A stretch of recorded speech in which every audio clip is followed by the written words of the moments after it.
Hello guys, welcome back to your favorite agricultural and agribusiness YouTube channel. And on today's episode, we are going to be discussing the unique operation that set aside cocoa farming to other type of tree crop farming.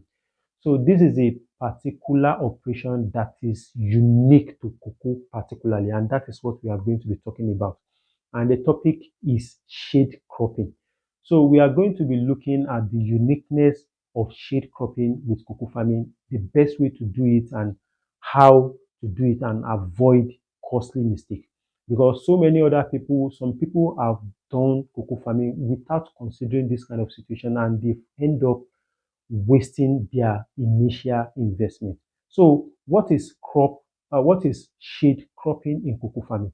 So cocoa particularly, cocoa as a crop, unlike other tree crop farming like cashew, like oil palm, that you can just take a mature seedling to the farm, you clear the farmland and you plant without any form of shade for the seedling, and they will do well, they will do fine.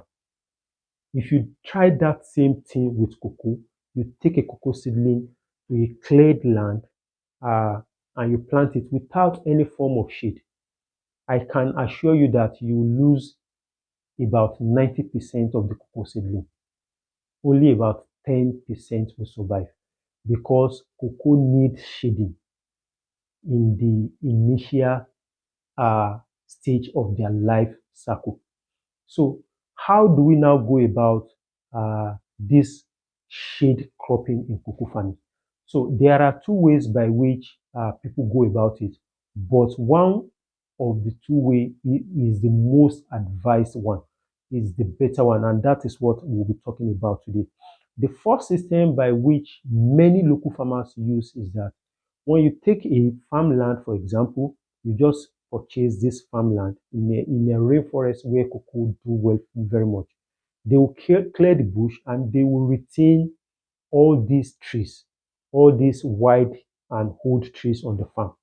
And then they will plant their cocoa in a normal way with the expectation that those trees they leave on the farm will serve as shade crop to their cocoa. Now, the problem with that is that it might provide some shade, but the shade will not be uniform because they are not the one that planted those trees there.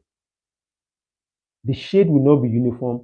And another thing is that after the third year, when you will need to remove any shade crop you put, there will be problem because those trees are big and you want to start falling the trees down, you will end up killing or destroying your home established cocoa trees in the process. So that is an outdated way and it is not advisable. So the advisable one is a situation whereby you get a farmland, you do the total clearing of the land, total clearing, removal of everything, and you come with a shade crop. The most popular shade crop in cocoa farming are plantain or banana or papaya, pawpaw. These are the three type of crop that are common and it's advisable for you to use as a shade crop. The advantage with them is that they are fast growing and they are also easy to get rid of. So you plant this shade crop a year before. If you want to plant cocoa this year, next year, you plant them this year. So you come with your cocoa next year and you plant them in between either the papaya or either the plantain you've already established on your farm. You can also do it maybe in the case of 4 to 5 month interval. The plantain or the banana or the papaya must have been on the farm established for about 4 to 5 months before you come in with your cocoa. It all depends on your region and the length of the rain in your region.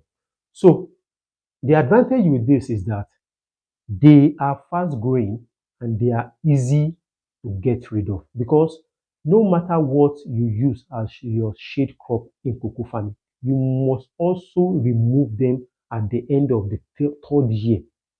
By that time, your cocoa will not be needing any form of shade again. So you have to remove them. And if you are using papaya, for example, me, I lean towards papaya the more because of tourism. Now, the number one thing is that papaya farm will not get clumsy, unlike plantain, which will get clumsier the along the line because planting will bring out sucker and everything will be filled up. So you'll be having to do some maintenance activity to remove sucker, to remove that. And even to get rid of papaya is easier than to get rid of plantain on any farm. So this is basically how to go about uh, cocoa shade shade cropping in cocoa farming. So for some of us, for those of us who wants to go into cocoa farming by next year, this is and this is a very essential activity you must do. Don't ever make the mistake of just planting your cocoa on a bare soil, on a bare ground. Majority of them will not survive. A word they say is enough for the wise. And I hope you must have gotten value one way or the other from this video. If you actually got value from this video, kindly give it a like, share with your friends so that other people can also benefit from this piece of information. Thank you for your time and see you on the next one. Sheshe.